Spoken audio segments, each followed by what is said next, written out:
अमरकंटक में उच्च शिक्षा मंत्री ने राष्ट्रीय सेवा योजना के राज्य स्तरीय नेतृत्व शिविर एवं सम्मेलन का शुभारंभ किया। पवित्र नगरी अमरकंटक में राष्ट्रीय सेवा योजना के राज्य स्तरीय नेतृत्व शिविर एवं सम्मेलन का शुभारंभ किया गया है। यह शिविर 7 दिन तक चलेगा। कार्यक्रम का शुभारंभ मध्य प्रदेश शासन के उच्च शिक्षा, तकनीकी शिक्षा एवं आयुष मंत्री इंदर सिंह परमार, विधायक पुष्पराजगढ़ फुंदेलाल सिंह मार्को, भाजपा के जिला अध्यक्ष हीरा सिंह श्याम, अवधेश प्रताप सिंह विश्वविद्यालय रीवा के कुलगुरु प्रोफेसर राजेंद्र कुमार कुड़रिया सहित अन्य जनप्रतिनिधि एवं अधिकारियों ने स्वामी विवेकानंद के छायाचित्र के समक्ष दीप प्रज्वलित एवं माल्यार्पण कर 7 दिवसीय राष्ट्रीय सेवा योजना राज्य स्तरीय नेतृत्व शिविर एवं सम्मेलन का शुभारंभ किया। यह शिविर अमरकंटक में 2 से 8 मार्च तक आयोजित किया जाएगा। शिविर में एनएसएस शिविर से संबंधित पुस्तक का विमोचन किया गया तथा राष्ट्रीय सेवा योजना से संबंधित लक्ष्य गीत तथा चिंतन के महत्वपूर्ण बिंदुओं पर विशेष रूप से चर्चा की गई। इस अवसर पर जिला पंचायत के मुख्य कार्यपालन अधिकारी तन्मय वशिष्ठ शर्मा, अनुविभागीय अधिकारी राजस्व पुष्पराजगढ़ महिपाल सिंह गुर्जर, नगर परिषद अमरकंटक के अध्यक्ष पार्वती सिंह, अमरकंटक विकास प्राधिकरण के पूर्व अध्यक्ष अंबिका प्रसाद तिवारी, भाजपा के मंडल अध्यक्ष रोशन पनारिया, प्रकाश द्विवेदी, दिनेश द्विवेदी, सूरज साहू, राज्य एनएसएस अधिकारी मनोज अग्निहोत्री, अवधेश प्रताप सिंह विश्वविद्यालय कार्यक्रम समन्वयक एनएसएस अभिमन्यु प्रसाद सहित अन्य जनप्रतिनिधि, शासकीय सेवक, एनएसएस स्वयं सेवक एवं आम जन उपस्थित थे। शिविर के शुभारंभ के अवसर पर मंच पर विराजमान हमारे यहाँ के लोकप्रिय विधायक आदरणीय फुंदेलाल सिंह मार्को जी, हमारे रीवा विश्वविद्यालय के कुलगुरु डॉक्टर राजकुमार कुड़रिया जी, भारतीय जनता पार्टी के जिले के अध्यक्ष सम्माननीय हीरा सिंह जी, हमारे नगर पालिका के अध्यक्ष बहन श्रीमती पार्वती सिंह जी, जिला पंचायत के सीओ सम्माननीय तन्मय वशिष्ठ शर्मा जी, हमारे विश्वविद्यालय के कुल सचिव डॉक्टर सुरेंद्र सिंह परिहार जी, हमारे यहाँ के एसडीएम महिपाल सिंह जी गुर्जर और एनएसएस के हमारे राज्य के समन्वयक सम्माननीय मनोज अग्निहोत्री जी, सम्माननीय आरपी सिंह अतिरिक्त संचालक जी, हमारे सम्माननीय रोशन पनारिया जी, मंच पर उपस्थित सभी जनप्रतिनिधिगण, आगे बैठे हुए सभी पदाधिकारीगण, शिक्षक बंधु भगिनी और इस चिंतन शिविर में सम्मिलित होने आए सभी विद्यार्थी साथियों, बंधु भगिनी, मैं सबको नमस्कार करता हूं, प्रणाम करता हूं।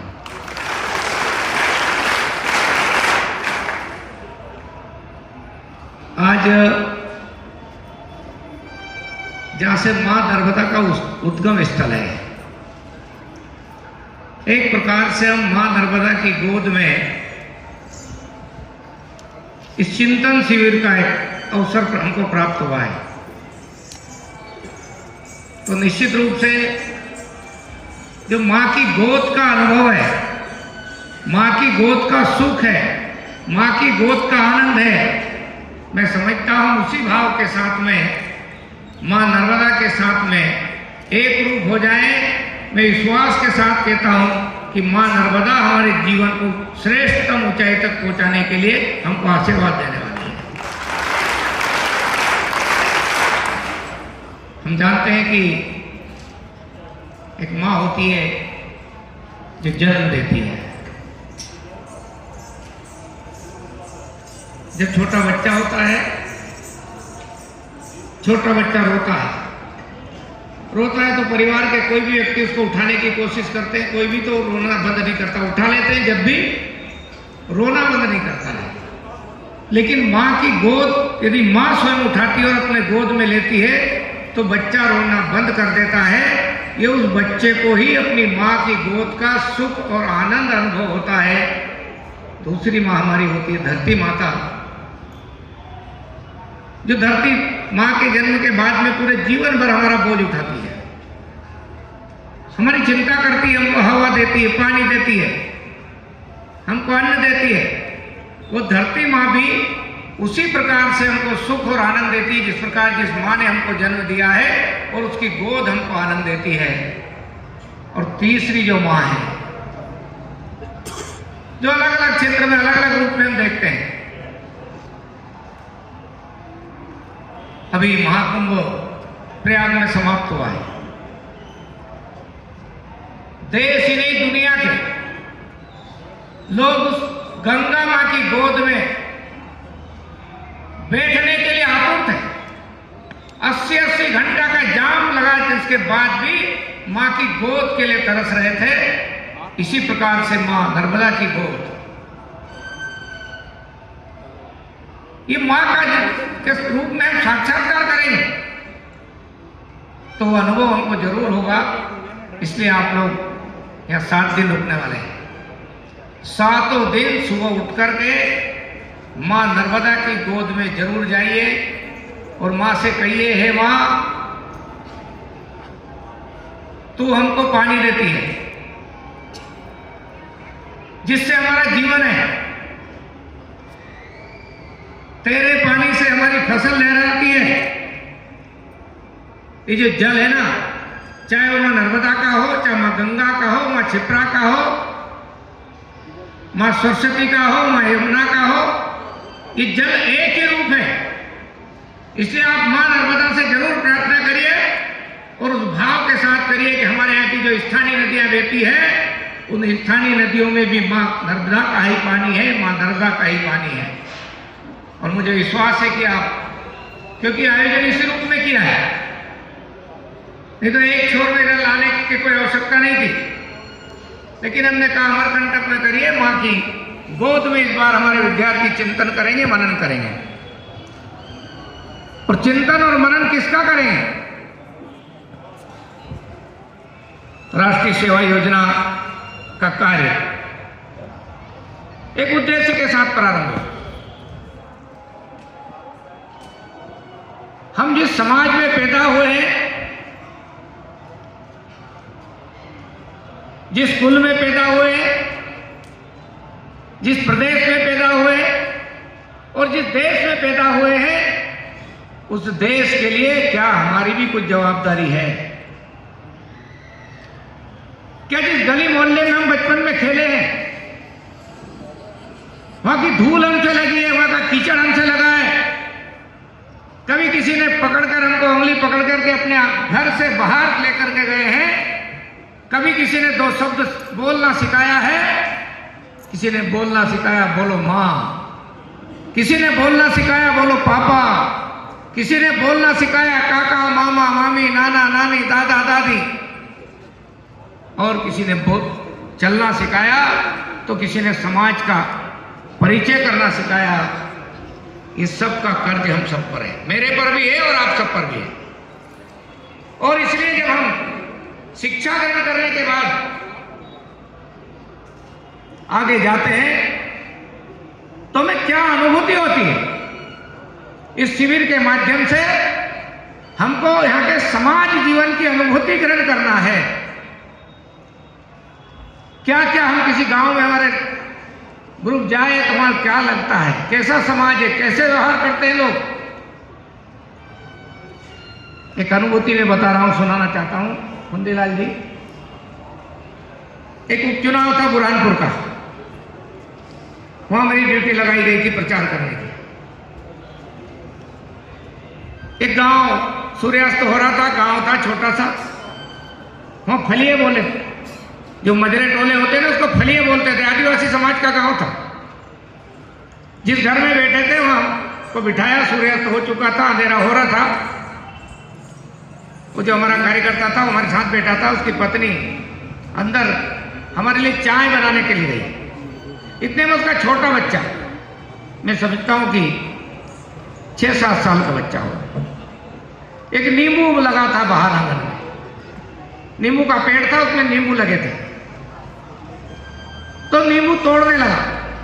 तो माँ जो किचन में थी, रसोई घर में थी, वहां से चिल्लाती है अपने बच्चे पर और कहती है नींबू मत तोड़, और बुरी तरह से उसको डांटा। मैंने पूछा बहन, तो अपने छोटे बेटे को क्यों डांट रहे हो?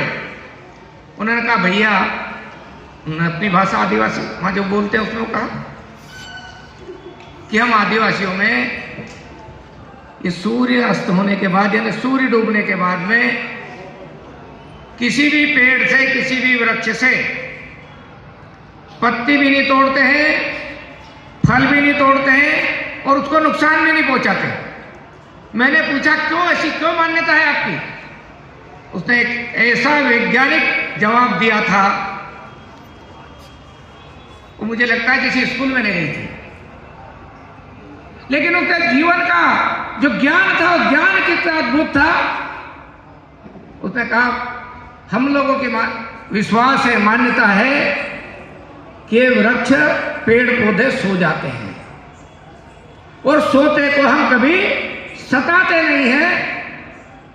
एक जिस माँ को, जिस बहन को हमने अशिक्षित कह दिया, उसका अपमान कर दिया, लेकिन उसके ज्ञान की हमने कभी परीक्षण नहीं किया, उसका एक श्रेष्ठतम ज्ञान है।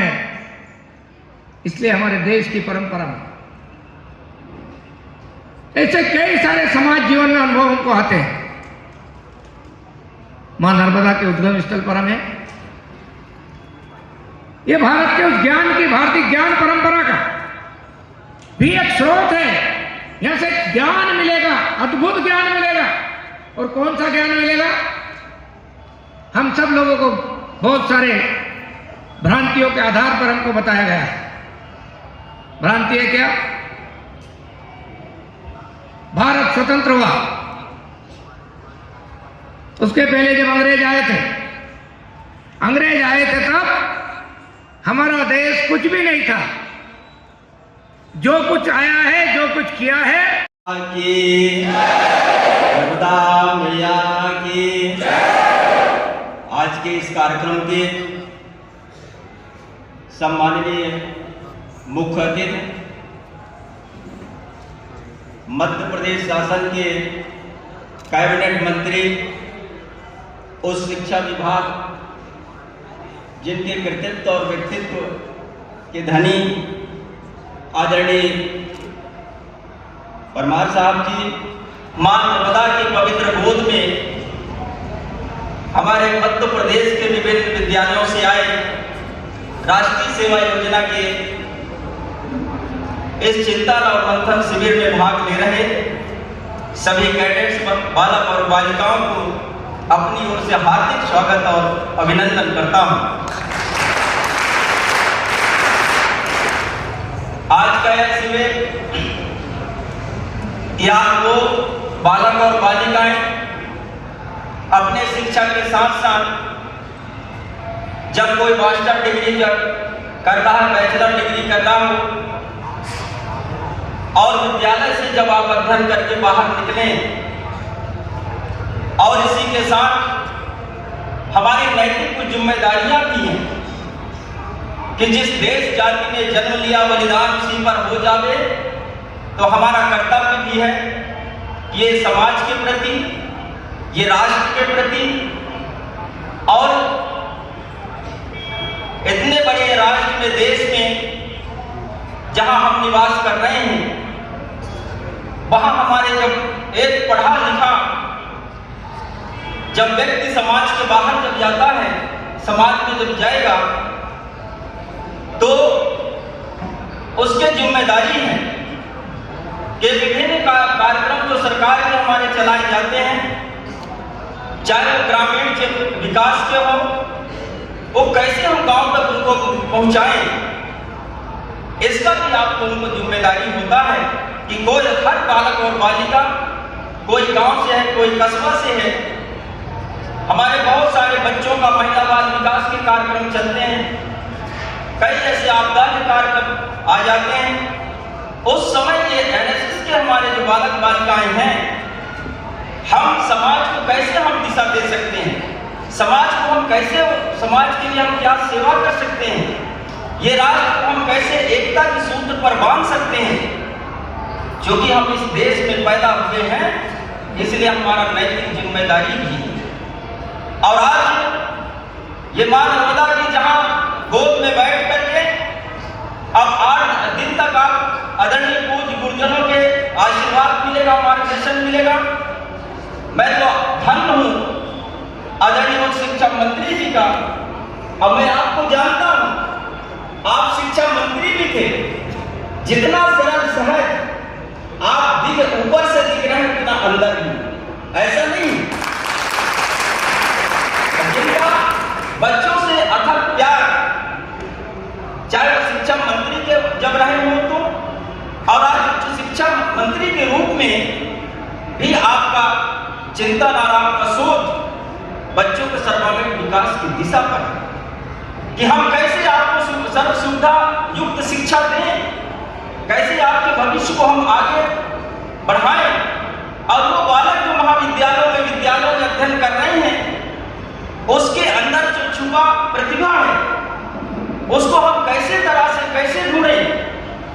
इस पर हमारे आचार्यों ने, हमारे प्राध्यापकों ने, आदरणीय हमारे कुलगुरुओं ने आपके ऊपर सतत चिंतन करते रहते हैं।